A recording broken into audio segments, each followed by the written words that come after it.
2024 ఎన్నికల్లో జగన్మోహన్ రెడ్డి ఎట్టి పరిస్థితుల్లోనూ గెలవడానికి వీల్లేదు అని కంకణం కట్టుకోబట్టి ఇతర పార్టీలన్నీ ఒకటే జట్టుగా ఏర్పడ్డాయి. అలా 3 పార్టీలు కూటమిగా ఏర్పడడం వల్ల అనివార్యమైన పరిస్థితుల్లో ఆయా పార్టీల నాయకులు అనేక మంది కొన్ని త్యాగాలు చేయాల్సి వచ్చింది. వారి వ్యూహం ఫలించి మొత్తానికి కూటమి అధికారంలోకి వచ్చింది.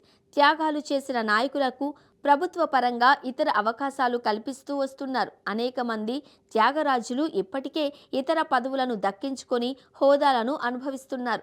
అయితే చిత్రం ఏంటి అంటే చంద్రబాబు నాయుడు నుంచి ప్రత్యేకంగా వరం పొందిన పిఠాపురం త్యాగరాజు వర్మకు మాత్రం ఇప్పటిదాకా ఎలాంటి త్యాగ ఫలం దక్కనే లేదు.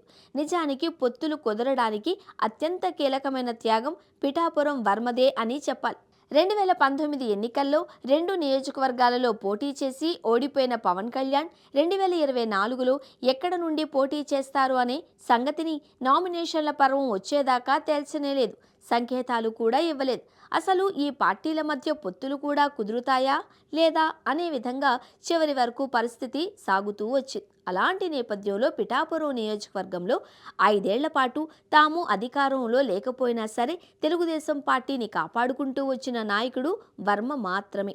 అందుకు ఆయన ఎన్ని కష్టనష్టాలు ఓర్చుకున్నారో ఆయనకు చంద్రబాబుకు కూడా బాగా తెలుసు.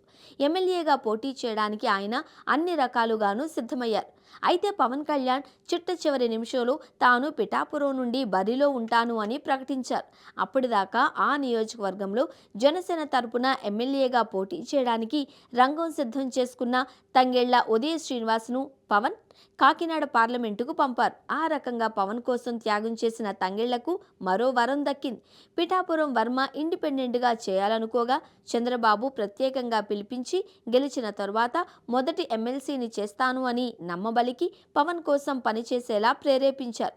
తీరా గెలిచారు. ఇప్పటికే బోలెడు ఎమ్మెల్సీ సీట్లను పంచిపెట్టారు. చివరికి పవన్ అనుచరులకు నాదెండ్ల మనోహర్ కోసం త్యాగం చేసిన వారికి కూడా ఎమ్మెల్సీలు దక్కాయి. తంగెళ్ల కోసం తాను కోరుకున్న కాకినాడ ఎంపీ సీటు వదులుకున్న సానా సతీష్కి కూడా ఎంపీ పదవి దక్కింది.